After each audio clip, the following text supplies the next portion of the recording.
من الشیطان الرجیم بسم اللہ الرحمن الرحیم وما جعله اللہ الا بشرا ولتطمئن به قلوبکم وما النصر الا من عند اللہ ان اللہ عزیز حکیم۔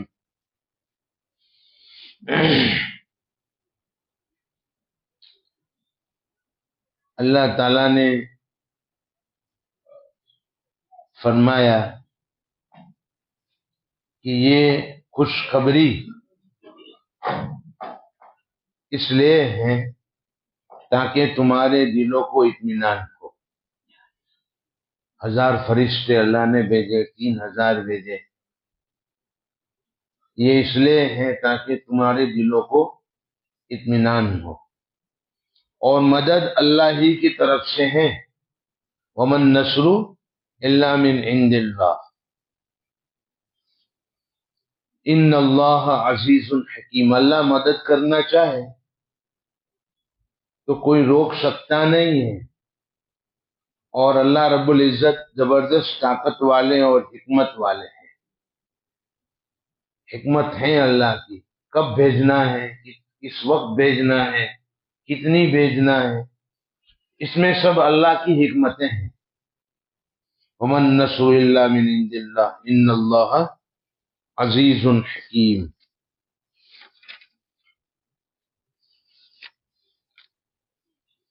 آگے اللہ تعالیٰ فرماتے ہیں اِذْ يُغَشِّيكُمُ النُّعَاسَ أَمَنَةً مِّنْهُ وَيُنَزِّلُ عَلَيْكُم مِّنَ السَّمَاءِ مَاءً لِيُطَهِّرَكُم بِهِ وَيُذْهِبَ عَنكُمُ الرِّجْزَ الشَّيْطَانَ وَلِيَرْبِطَ عَلَى قُلُوبِكُمْ وَيُثَبِّتَ بِهِ الْأَقْدَامَ۔ اس وقت کو بھی یاد کرو کہ اللہ تعالیٰ نے تم پر سکون کے ساتھ اونگ ڈال دی۔ اب صبح میں لڑائی ہو اور دشمن سامنے موجود ہو تو رات کو نیند آتی ہے، جبکہ کچھ ساتھ میں ہے نہیں، کچھ نہیں ہے، 8 تلواریں ہیں، کچھ زرے ہیں، 2 گھوڑے ہیں، 57 اونٹ ہیں، اور ادھر پورا اسلحہ سے لیس، نیند کیسے آوے؟ لیکن اللہ نے نیند ڈال دی سکون کے ساتھ، تم سو گئے۔ یہ بھی اللہ کی ایک نعمت ہے۔ تو اللہ اپنے انعام کو ذکر کرتے ہیں، یہ سلا دیا اللہ نے سکون کے ساتھ، صبح تہجد میں اٹھے تازہ دم ہو کر، اور پھر صبح لڑائی ہوئی۔ اور ایک اور چوتھی نعمت اللہ نے یہ ذکر کی کہ آسمان سے پانی برسایا، وَيُنَزِّلُ عَلَيْكُم مِّنَ السَّمَاءِ، بارش ہوئی۔ جدھر ریت تھی وہ ریت جم گئی اور چلنا آسان ہو گیا، اور جدھر زمین تھی وہاں کیچڑ ہو گیا، پھسلنا آسان ہو گیا۔ یہ اللہ کی مدد تھی۔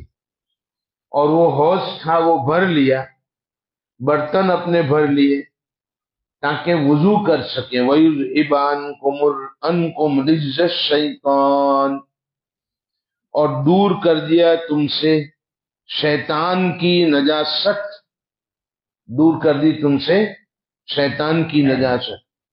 وَلِيَرْبِطَ عَلَى قُلُوبِكُمْ، اور تمہارے قلوب کو اللہ نے مضبوط کر دیا، تمہارے قلوب کو مضبوط کر دیا۔ وَيُثَبِّتَ بِهِ الْأَقْدَامَ، اور تمہارے قدموں کو اللہ نے ثابت کر دیا، جوڑ دیا، ثابت قدمی۔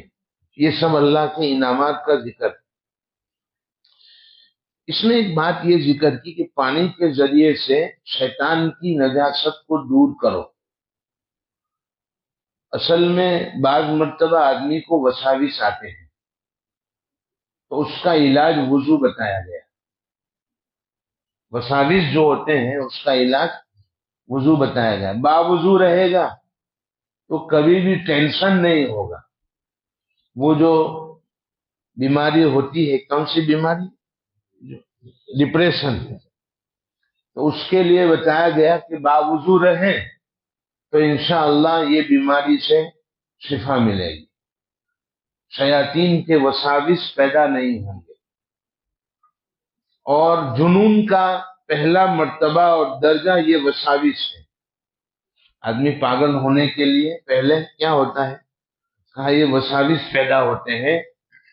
تو اس کا علاج یہ بتایا گیا کہ تم وضو کرو. بہت سی مرتبہ آدمی کو وضو کے بعد یہ احساس ہوتا ہے کہ شاید پیشاب کا قطرہ گرا اور میرا وضو نہیں ہوا، میرے کپڑے ناپاک ہیں. تو نماز میں بھی خیال آتا رہتا ہے کپڑے ناپاک، کپڑے ناپاک، ایسا ہوتا رہتا ہے. یہ شیطانی وسوسہ ہے. اس کے لیے انبیاء کی سنت، تمام انبیاء کی سنت انتزاع ہے. کیا ہے وہ میں سمجھاتا ہوں. انتزاع کس کو کہتے ہیں؟ اس کے دو مطلب بیان کیے گئے. ایک تو استنجا پانی سے کرنا، استنجا پانی سے کرنا. ہم لوگ پانی سے ہی استنجا کرتے ہیں، ٹیشو پیپر استعمال کر کے پانی ہی استعمال کرتا ہے آدمی، ڈیلا استعمال کر کے پانی استعمال کرتا ہے. اور دوسرا مطلب یہ بیان کیا گیا ہے کہ پیشاب اطمینان سے کر لے، وضو کرنے بیٹھے تو میانی پر پانی تھوڑا سا چھڑک دے رہے تاکہ وسوسہ ہو تو ہم اس شیطان کو کہیں کہ یہ تو میں نے پانی چھڑکا ہے. یہ علاج ہے. تو پھر یہ وسوسہ اس کا ختم ہو جائے گا. شیطان کہے گا یہ تو مانتا ہی نہیں، یہ کہتا ہے میں نے چھڑکا ہے، تو پھر وسوسہ ڈالے گا نہیں. ایک صاحب تھے میرے پاس آئے اور مجھے کہنے لگے کہ میں پیشاب کرنے کے بعد روئی رکھتا ہوں، ایسا لگتا ہے کہ پیشاب کے قطرے ٹپکیں گے جب وضو کرتا ہوں. تو میں نے کہا یہ کرو، سنت ہے، تمام انبیاء کی سنت ہے. بعد میں کہنے لگے کہ وہ تو قطرے ٹپکنا بند ہو گیا، اصل میں وسوسہ تھا وہ بند ہو گیا. تو یہ وَيُذْهِبَ عَنْكُمْ رِجْزَ الشَّيْطَانِ کہا کہ وضو کرو، غسل کرو اور گندگی دور کرو اپنے سے. بارش اللہ نے نازل فرمائی، بارش میں آدمی بھیگتا ہے. عجیب بات یہ ہے، ایک صحابی حضرت عمر رضی اللہ تعالیٰ عنہ کی خدمت میں آئے، بہت بارش تھی تو وہ بھیگے ہوئے نہیں تھے. تو حضرت عمر نے پوچھا کہ آپ بھیگے نہیں اتنی بارش میں؟ اس زمانے میں سواری اونٹوں پر ہوتی تھی. تو کہا بارش ہونے لگی تو میں نے اللہ سے دعا کی کہ اللہ بارش کی ضرورت ہے لیکن میرا سامان جو ہے وہ بھیگ جائے گا.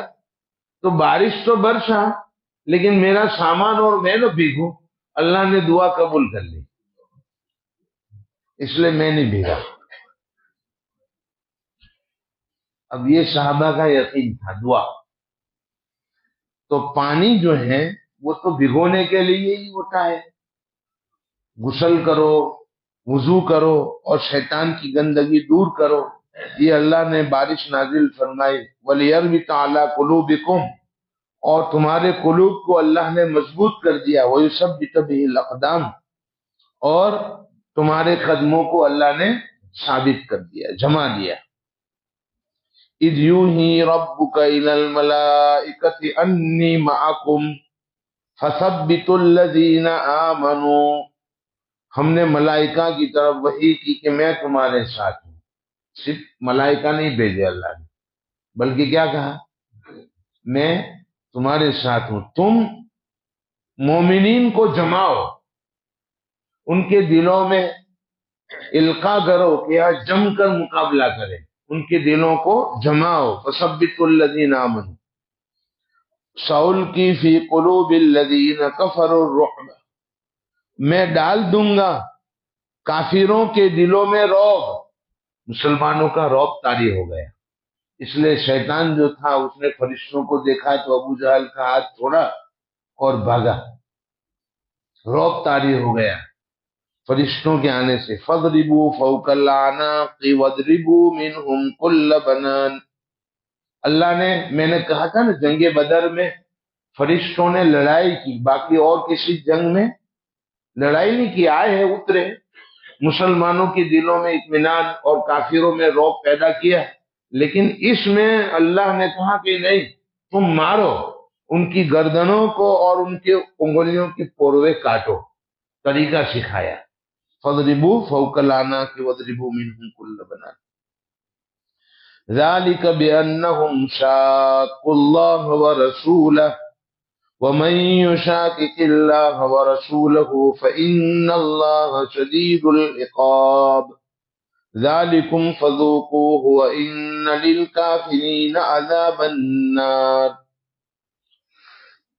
ابو جہل، یہ آیت کا ترجمہ میں بعد میں کرتا ہوں، پہلے بتلاتا ہوں کہ ابو جہل کو کس نے مارا، جو سردار تھا، فرعون، اس امت کا فرعون، اس کو کس نے مارا؟ دو چھوٹے سے بچے تھے، معاذ اور معوذ، افرا کے بیٹے تھے۔ یہ افرا جو ہیں ایک صحابیہ ہیں جن کے 6 بیٹے ہیں، اور 6 کے 6 اس جنگ میں شریک ہوئے، یہ ان کو فضیلت حاصل تھی۔ تو یہ معاذ اور معوذ دونوں چھوٹے بچے تھے، انہوں نے ابو جہل پر حملہ کیا اور اس کی ٹانگ کاٹ ڈالی، وہ نیچے گرا۔ حضرت اکرمہ اس وقت اسلام نہیں لائے تھے، ابو جہل کے بیٹے، اس نے دیکھا کہ میرے باپ پر اس نے حملہ کیا ہے، تو اس نے معاذ پر حملہ کیا، جس کی وجہ سے ان کا یہ پاؤں کٹ گیا، اور لڑنے میں وہ چمڑی کے ساتھ ایسے لٹک رہا تھا، تو لڑنے میں ایک ہاتھ سے لڑ رہے تھے، پریشانی ہو رہی تھی، تو اپنے پاؤں کے نیچے اس کو رکھا اور کھینچا اور چمڑی کو الگ کر کے پھر جنگ میں شریک ہو گئے۔ یہ صحابہ کا جذبہ تھا۔ فَثَبِّتُوا الَّذِينَ آمَنُوا، اللہ نے ان کو ثابت قدمی، وَلْيَرْبِطْ عَلَىٰ قُلُوبِكُمْ، قلوب کو مجتمع کر دیا تھا۔ ابو جہل جو ہے وہ پڑا ہوا تھا۔ اب آپ صلی اللہ تعالی علیہ وسلم نے کہا کہ اس کو تلاش کرو، کہاں ہے؟ حضرت عبداللہ ابن مسعود رضی اللہ تعالیٰ عنہ نکلے، بہت کمزور صحابی تھے، پنڈلی باریک باریک۔ اس نے دیکھا کہ یہ خبیث پڑا ہوا ہے اور کرا رہا ہے، تو اس کے سینے پر بیٹھ گئے تلوار لے کر۔ اس نے کہا کون؟ کہ میں ابن مسعود ہوں۔ کہا وہ بکریوں کا چرانے والا، چرواہا؟ اب دیکھو ابھی بھی اس کی عقل گئی نہیں، اور کہا تو بہت اونچی جگہ پر بیٹھا ہے، سینے پر بیٹھے تھے نا ابو جہل کے، تو کہا تو بہت چرواہا اونچی جگہ پر بیٹھ گیا، اپنے آپ کو بہت بڑا سمجھنا ہے ابھی بھی۔ آنکھ کھول کر اس نے یہ کہا، اور کہا جب میری گردن کاٹے تو شانے سے کاٹنا، تاکہ تمام گردنوں میں پتا چلے کہ یہ سردار کی گردن ہے۔ ابھی بھی کلمہ نہیں پڑھ رہا ہے، سمجھ میں آ گیا۔ اور اس نے کہا محمد کو کہنا کہ کل جتنا میں تجھ سے نفرت کرتا تھا، آج اس سے زیادہ نفرت کرتا ہوں۔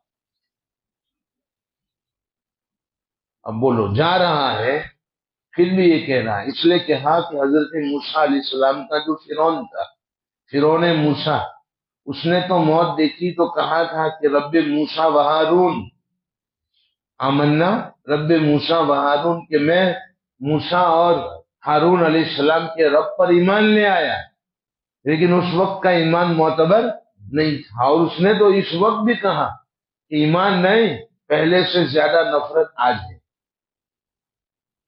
کتنا بڑا فرعون ہوگا۔ آپ صلی اللہ علیہ وسلم نے جب فرشت یہ دعا فرمائی بیر اور اپنے عریش میں، اپنی جھوپڑی میں، اور حضرت صدیق اکبر رضی اللہ تعالیٰ عنہ نے پیچھے سے پکڑ لیا اور کہا یا رسول اللہ، کیا اللہ نے آپ کی نصرت کا وعدہ نہیں فرمایا ہے؟ تو آپ صلی اللہ تعالی علیہ وسلم نے کہا بے شک وعدہ فرمایا ہے اور اللہ کی مدد آ چکی ہے۔ تھوڑی سی اونگ آ گئی آپ کو بھی، اور اس اونگ کے بعد جب آپ بیدار ہوئے، یعنی سجدے میں پڑے ہوئے تھے، دعا مانگ رہے تھے، دعا مانگتے مانگتے بھی نیند آ جاتی ہے، تو نیند آ گئی۔ اس لیے کہا جاتا ہے کہ جہاد کے موقع پر نیند آنے اللہ کی طرف سے ہے، ایسے موقع پر نیند آ جاوے اللہ کی طرف سے ہے۔ آپ مسکرائے اور کہا جبرائیل امین علیہ السلام گھوڑے پر سوار جبل ملائکہ پر موجود ہے اور ان کے ساتھ فرشتے بھی موجود ہیں، اللہ کی مدد آ چکی ہے۔ پھر آپ نکلے صبح میں اور اپنی لاٹھی کے ذریعے سے، لکڑی کے ذریعے سے کہا ادھر امیہ گرے گا، ادھر اتبا، ادھر شیبہ، ادھر ولید، ادھر ابو جہل۔ ان کے جو بڑے بڑے سردار تھے ان سب کے بارے میں نبی پاک صلی اللہ علیہ وسلم نے نشاندہی فرمائی کہ یہاں مرے گا، یہ یہاں مرے گا، یہ یہاں مرے گا۔ چنانچہ جنگ کے بعد صحابی فرماتے ہیں ہم نے دیکھا کہ آپ نے جس جگہ پر اشارہ کیا تھا اسی جگہ پر اس آدمی کو مرا ہوا پایا، لاشیں وہیں پڑی ہوئی تھی۔ یہ اللہ کی طرف سے مدد تھی۔ اتیبہ ایک بہت بڑا سردار تھا، اس نے پوری کھود پہنی ہوئی تھی، پورے جسم میں کوئی جگہ خالی نہیں، صرف آنکھیں کھلی ہوئی تھی تاکہ دیکھ سکے اور لڑ سکے۔ اب اس کو کون مارے گا؟ اس کے بارے میں بھی آپ نے فرمایا تھا کہ یہ مرے گا۔ تو حضرت معاذ یا کسی صحابی نے ان کو ایسا نیزہ مارا کہ سیدھا آنکھ میں لگ کر باہر نکل گیا۔ وہ فرماتے ہیں کہ وہ مرا تو میں نے دونوں ہاتھوں سے اس کو کھینچا تو وہ ٹیڑھا ہو گیا تھا۔ مطلب یہ ہے کہ صرف آنکھ بچی تھی، اس میں بھی اس کو مرنا تھا، اتنا حصہ تو بچا تھا نا۔ آپ صلی اللہ تعالی علیہ وسلم کے لیے اتنی بات کافی تھی، آپ کی بات صحیح تھی، آپ نے بتایا تھا کہ یہ مرے گا تو وہ بھی مرا۔ بہرحال امیہ جو ہیں، جس کے بارے میں نے بتایا تھا کہ سعد ابن معاذ نے کہا تھا کہ ہمارے آقا صلی اللہ تعالی علیہ وسلم نے فرمایا ہے کہ تم مرو گے ہمارے کسی ساتھی کے ہاتھوں سے، تو وہ ڈر رہا تھا۔ لیکن حضرت عبد الرحمن ابن عوف جو تھے ان کا ان کے ساتھ رشتہ تھا، یعنی دوستی تھی، دونوں مکہ ہی کے ہیں، حضرت عبد الرحمن ابن عوف بھی مکہ کے ہیں، دونوں دوست ہیں۔ اس نے کہا تم مسلمان ہو جا، تو کہا میں بچوں تو اسلام لے آؤں، یعنی بچوں گا تو میں اسلام لاؤں گا۔ حضرت عبد الرحمن یہ چاہتے تھے کہ ہمیشہ کے عذاب سے یہ بچ جاوے، ہمیشہ کے عذاب سے بچ جاوے، قتل نہ ہو۔ لیکن صحابہ نے دیکھ لیا انصار نے کہ وہ رہا امیہ، تو دوڑے، تو امیہ کے بیٹے کو آگے کر دیا، اس کو انہوں نے قتل کر دیا۔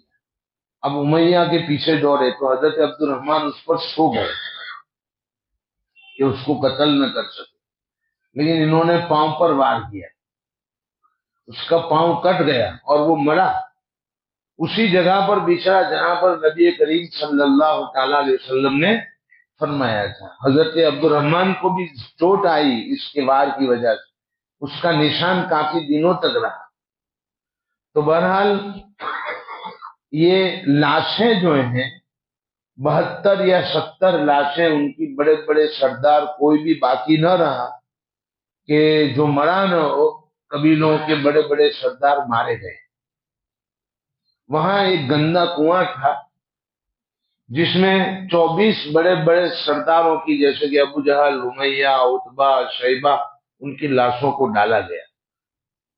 میں نے جیسے بتایا تھا کہ عتبہ، شیبہ اور ولید 3 نکلے تھے، اور ان تینوں کے مقابلے میں حضرت حمزہ، حضرت علی اور حضرت عبیدہ نکلے تھے، اور یہ تینوں شہید مر رہے تھے۔ حضرت عبیدہ شہید ہو رہے تھے، اس وقت ابو حذیفہ جو ان کے بیٹے ہیں، عتبہ کے بیٹے اور ولید کے بھائی، شیبہ ان کا چچا، تو حضرت حذیفہ ان کو مرتا ہوا دیکھ رہے تھے کہ قتل ہو رہے ہیں یہ لوگ، کیسی بڑی قربانی ہوگی۔ حضرت عمر نے اپنے ماموں کو مارا، اور صدیق اکبر رضی اللہ تعالیٰ عنہ فرماتے ہیں حضرت عبد الرحمن ابن ابو بکر کہ ابا جان، میدان بدر میں تم میری تلوار کے زد میں آ گئے تھے، وہ اس وقت اسلام نہیں لائے تھے، لیکن میں نے بات سمجھ کر تلوار کو ہٹا لیا، کہا قسم خدائے پاک کی اگر تو میری تلوار کی زد میں آتا تو میں تجھے نہ بچاتا، میری تلوار نہ ہٹاتا، کیونکہ تو اس وقت اللہ اس کے رسول کا دشمن تھا۔ سمجھ میں آ گیا؟ بہرحال آپ نے 24 بڑے بڑے جو سردار تھے ان کی لاشیں کنویں میں ڈالی اور باقی کو کسی جگہ دلوا دیا، اس کو ڈال دو، اور 3 دن تک آپ نے قیام کیا۔ جب بھی آپ کسی جگہ پر لڑائی ہوتی تھی اور فتح ہوتی تھی تو آپ 3 دن قیام کرتے تھے، شکرانہ، شکر کے طور پر۔ تو آپ شکرانہ کی نماز پڑھی، سجدہ کیا، اور 3 دن وہاں پر قیام کیا تاکہ سب تقسیم مال کی، یہ سب دوسری چیزیں، مسلمان شہید ہوئے ہوں تو ان کی تقسیم۔ چنانچہ 70 ان کے کافر مارے گئے، 70 قید کیے گئے، قیدی جن کو باندھ کر لایا گیا، اور 14 مسلمان شہید ہوئے، جس میں سے 6 مہاجر تھے، 8 انصار تھے۔ بدر کے میدان میں ان کی قبریں موجود ہیں، قبرستان میں شہدائے بدر ان کی قبریں وہاں پر موجود ہیں۔ تو یہ پورا نقشہ تھا جنگ کا۔ تیسرے دن آپ صلی اللہ تعالی علیہ وسلم جب روانہ ہونے والے تھے تو آپ صلی اللہ تعالی علیہ وسلم نے ان سے کہا جو کنویں میں پڑے ہوئے تھے، مردہ، کہ ہم نے تو ہمارے رب کے وعدے کو پورا پا لیا، کیا تم نے تمہارے رب کا وعدہ پایا؟ یعنی عذاب آخر، تم نے اپنے رب کا وعدہ جو تھا وہ پا لیا؟ ہم نے تو ہمارے رب کا وعدہ پا لیا ہے۔ تو حضرت عمر نے کہا یا رسول اللہ، یہ گندے لوگ سنتے ہیں، یہ سنتے ہیں؟ تو آپ صلی اللہ تعالی علیہ وسلم نے فرمایا کہ تم جو میری آواز سن رہے ہو اس سے زیادہ سنتے ہیں، لیکن بول نہیں سکتے، وہ بول نہیں سکتے، وہ سن رہے ہیں میں جو کہہ رہا ہوں۔